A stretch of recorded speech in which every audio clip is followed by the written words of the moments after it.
extremely delighted this year that we are presenting Manthan Award regularly for the 8th year, and I'm extremely pleased to tell you that we got about 480 nominations this year, which really fills our pool to almost 2,500 nominations in the last 8 years. From computers to mobile phones, from delivering entertainment to farming tips, information and communication technologies are touching the lives of millions at the bottom of the social pyramid.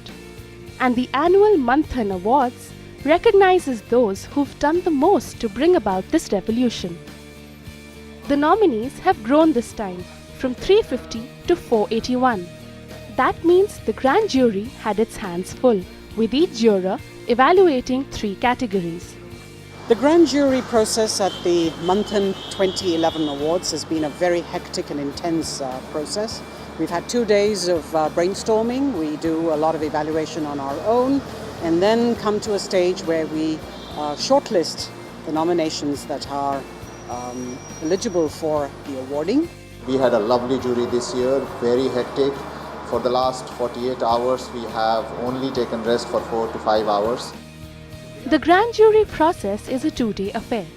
First, jurors evaluate categories based on parameters like quality, interactivity, originality, digital inclusion, outreach, technology, sustainability, and user interface. Then, the shortlisted nominations are put forward for discussion with other jurors. The debates are detailed and intense. And rely on a budget hotel guy's estimation of himself. But it all goes towards making the selection process more rigorous.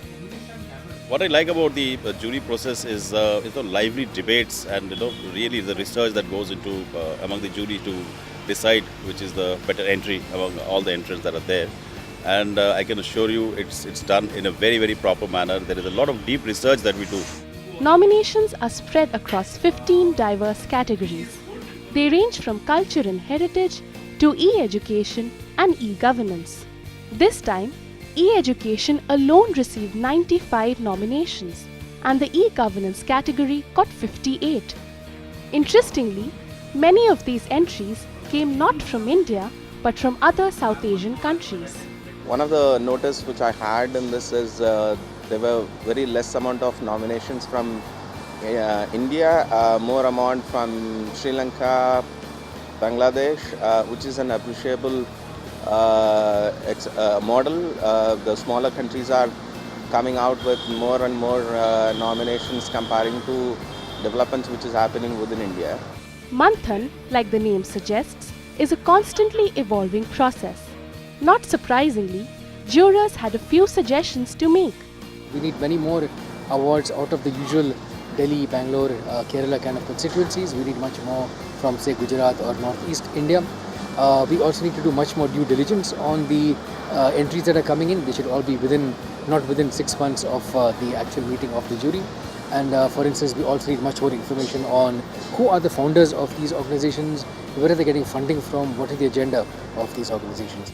I guess this was, one of the awards that needs a little bit more publicity, I think, needs to get out there, and people need to get to be aware a little bit about these awards. So I think next year it will be an even better experience, I hope, for lots of people who I think will learn that there is something called the Manthan Awards.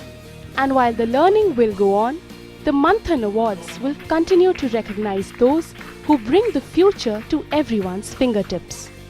Thank you very much for constantly supporting Manthan Award, and thank you very much for entertaining Manthan Award as a great platform and ecosystem for information communication technology for development.